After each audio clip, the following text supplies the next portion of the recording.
What is up, gang? PPS back. Another day of YouTube free plays coming at you. Is the 17th of February.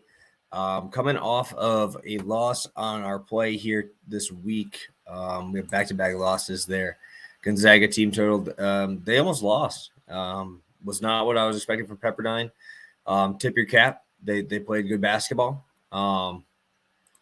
Luckily, was able to save the day on free plays with pass the prop. Cole Anthony, points, rebounds, assists over 28.5. Anthony Simons over 27.5 points and assists. Again, guys, I will tell you this right now. I will probably have more NBA content coming out on these live morning free plays. It's just with the state right now, getting trade deadline guys there. Just trying to see the usage. I want to watch those before I hand out like full usage plays, right? I won't be able to talk about many of the teams that don't have really any guys that move there. So I've been sticking to college basketball. Yes, I know it's been a couple rough days, but why this is a long-term game. It ain't for the faint of heart. 168, 122. That number is dropping, so we got to make sure we get right back on it and start rolling again today. So I'm actually going to start us off here with an under. Something I don't really do very much here. And I'm going to be rolling with the UNC Greensboro, Chattanooga, under 59.5. I really don't like either one of these teams very much. Chattanooga, obviously decent offensively, ranked 43rd in adjusted offense, but 91st in adjusted defense, and they play at an extremely slow pace, sitting around 315 adjusted tempo this season. Again, if we're going to start looking into UNCG, it's even slower. UNC Greensboro plays at the 9th slowest pace. Offense ranks 242 and defense ranks 117. So good defense, not a great offense, and slow pace. I think that we're going to see that here again today. UNC Greensboro does run a press. It is the reason why they can force a lot of turnovers here. They did play Chattanooga earlier this season at home. In the first half was 64 points. The game went over the total. And that total was sitting at 122. This total today is sitting at 127. I think we get that. I think the first game is around where it should be. If we look into the numbers of that Chattanooga game, they really only 50 shots apiece, 53 shots for UNC Greensboro. But they shot 42% from three. UNC Greensboro shot 40% from three.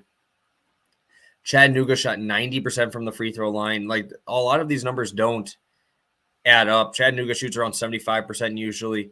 UNC Greensboro shoots around 73%. So the numbers are way higher. Even if you look at the 3-point percentage, UNC Greensboro only shoots 34% from three. And Chattanooga's defense ranks top 15 in 3-point percentage defense, sitting at 14th in the country at 29%. So a lot of those numbers are skewed. Obviously, hot shooting. Even Chattanooga only shoots 35% from three. And coming into that last game, like I said, 42%. So a lot of those numbers are skewed high. And also we saw 90% from the line and 72% from the line. So 31 points coming off of the free throw line.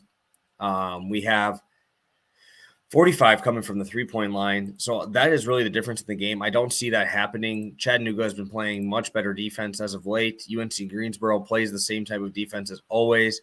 We saw Chattanooga just beat Furman 64-58.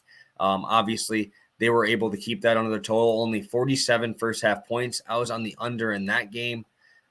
Western Carolina, a team that runs up and down the floor, they had a 43-point first half in that game. That was a game I had Chattanooga team total there. So we've seen a lot of times where these guys are able to even go into it. The game before that, 55 points in the first half. So this is actually hitting 3 straight Chattanooga games, and even with guys that move faster here than Greensboro. So I think this is a great spot for both of these teams to play lockdown defense. These are getting to the important parts of the year. And one thing I do really like, one of the biggest stat that I did find was rebounding percentage here. Defensive rebounding, Chattanooga ranks 19th in the country. And Greensboro ranks 10th in the country in rebounding rate on the defensive end. Not many teams are grabbing offensive rebounds on these guys and getting those easy putbacks.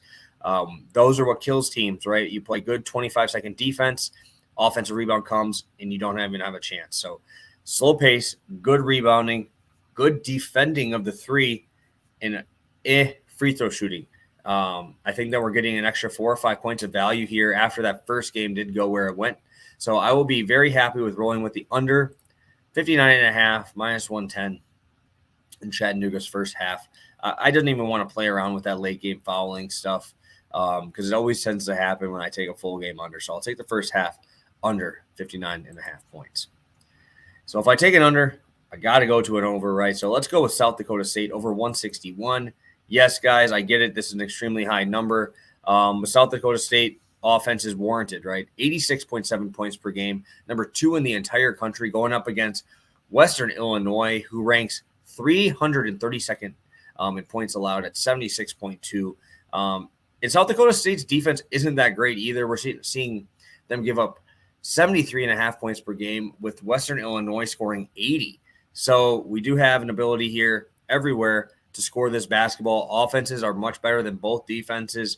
South Dakota State is the number 1 shooting 3-point team in the country, going against the number 316th ranked defense at guarding the 3-point line.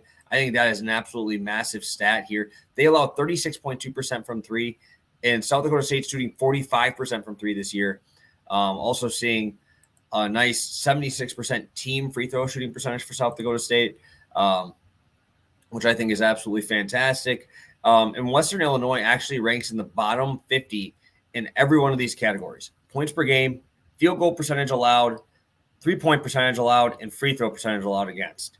I think that's just not a great combo to have when you're playing the number 2 scoring offense in the entire country. Only team that scores more is Gonzaga. This team is that good, and we've backed them before. They've taken our money a few times, but this is the matchup. This is the matchup to exploit this in.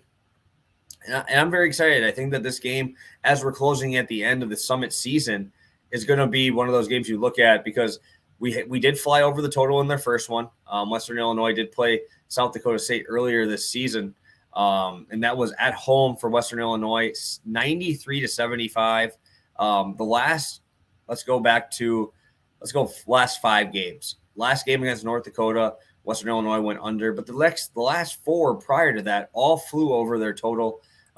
Western Illinois does have the ability to score. Like I said, their offense is pretty good. But when you look at the South Dakota State team, I brought this up all the time. They have 4 guys who score 10-plus points.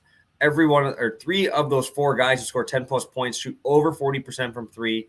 I just don't see a way that Western Illinois is able to stop this offense from getting pretty much whatever they want. I would be surprised if we don't see South Dakota State into the mid-90s here.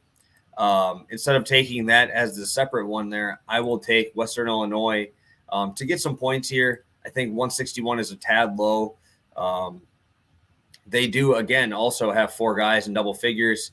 They are a lot more top-heavy than South Dakota State. South Dakota State is deeper. It has more guys that can score the basketball, but I really like this Western Illinois team to be a little scrappy here. Top guy being Trenton Massner, 16.5 points per game, 6 rebounds, 4 assists, 2 steals. Very good player. They played earlier this season. He had 24 points on these guys. So I think that this game can stay relatively competitive for a while.